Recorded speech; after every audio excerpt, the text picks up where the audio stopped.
taking 4 kids on a plane ride for 2.5 hours, and this is what we are packing in their bags for carry-on. If this sounds interesting to you, stay tuned, give this video a big thumbs up. Don't forget to hit subscribe and tap that bell, and let's get into it. Hey friends, thank you so much for clicking on today's video. My name is Beck if this is the first time we're meeting, and we currently have a 3, 4, 6, and 8-year-old, and I went shopping to find them some messy, free, noise-free activities for them to do. I am hoping and praying that there will be screens on the back of the chairs, but if there isn't, then this should hopefully keep them entertained. And also, while we're down in Melbourne, we are going to be doing a 1.5-hour train trip out to Ballarat to do some gold mining, which is super exciting. These activities will also keep them occupied while we're out and about. Michael and I are going to split the 2 littles and the 2 olders and have one each. So let's get into how we'll be entertaining the littles. Having the boys 18 months apart, I cannot get different things because they will want each other's things.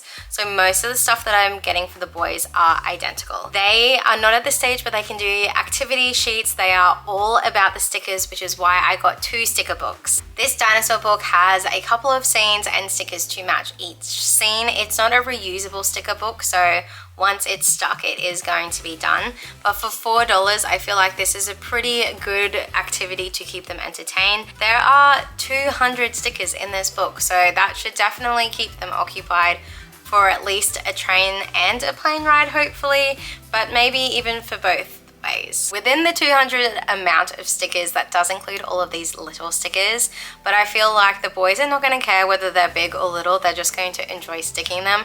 They will probably end up on the tray and the window and everywhere else, and that's perfectly fine.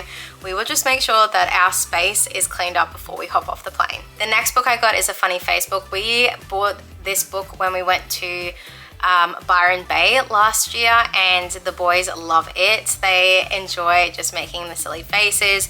Once again, it's not reusable. Once they're stuck, they're done. But for $2.50, this is such a bargain. Even after they've finished stickering, they're able to color in the page. Phineas is definitely more able to color in, being in kindy, where Eddie will probably just scribble all over the page, and that's perfectly fine because I just want to keep them happy and occupied. Next item that each of the kids are going to get is these little surprise fidget toys. These were on sale. We actually got them for Edmund's birthday party and used them in the Pass the Parcel, and thankfully there were 4 left at Kmart when I went to pick up the click and collect. Unfortunately, there were 3 boys and 1 girl, but that doesn't matter because they're not exactly gender when it comes to the fidget toys.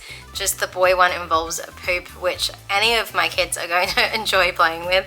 So they've got their activity book, they've got some sensory toys, and then we got them these magic ink books. These are fantastic because even though it's pen, the pen only works on the page itself, which means if they accidentally draw on anything, it doesn't come up, which is fabulous. I did ask the boys which ones they wanted to get. So Phineas picked Paw Patrol and Eddie picked Bluey. So this is probably the one toy that is different between the 2 of them, and I'm really hoping and praying it doesn't cause any fights on the plane. But we have picked our rows in front and behind of each other rather than side to side, even though we could take up a whole row. So I am hoping that because they can't physically see each other unless they're peeking through the chair, that it should be fine. I'm just going to pause it here and then go back to what we've gotten the girls, because the rest of the activities that I've gotten for all 4 kids to share. So let's go back to the activity books for our 6 and our 8-year-old. Now for our 6-year-old, I got them a Spot the Difference activity book because they love Where's Wally. They love finding the difference between the pictures, and for $3, once again, couldn't go past it. Then the second activity booklet for her is a dot-to-dot numbers that also doubles up as a coloring in book. I used to love doing dot-to-dots. It doesn't go any higher than 30. She is able to count higher than 30, but it just means that it's still fun.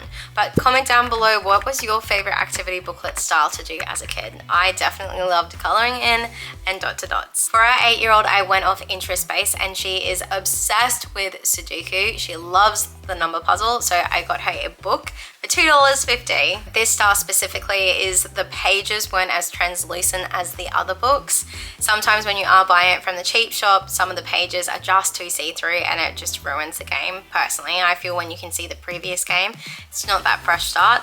So I got that book, and then the next book I got and I love, I actually wish that I had gotten a copy for myself as well. It was also $2.50, which is such a bargain, and that is a mindfulness coloring in book with added word searches, and the word searches suit the theme that is on the mindfulness coloring in. I know these activities are going to keep Amira entertained if there is no screen, and especially if like we're getting ready at the hotel and she's done and dusted, she can go off to do these things and it will keep her mind active and happy. Now with the magic ink books for the girls, I asked them what they wanted. Zoe went for Gabby's Dollhouse and Amira went with Hello Kitty. These books are probably getting on the younger side for the girls, but they still really enjoy the fact of the ink coming up out of the page. It really is magic, and it's just a simple activity that we just couldn't go past. Now on to the activities that are just going to keep them busy throughout the holiday. I got some sketchbooks for the kids. Now we do journaling for the older girls. They love documenting their holidays. I document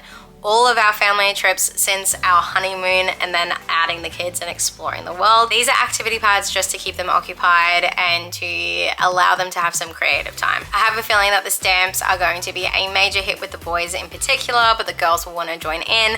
I got some modes of transportation because it had things like planes on there, as well as some funny faces. And then we have some coloring in pencils. I'll probably do one for mixed row and one for my row. I love the fact that they're double-sided because it means that if one side gets blunt or broken, you can just flick to the other side. So I've got them these, as well as some lead pencils because that's just a go-to. And finally, a sharpener as well as rubbers. I specifically chose the sharpener that has the container on it because it's just going to get messy, so I will put some sticky tape around the lid and the base and we'll just share it between the two of us.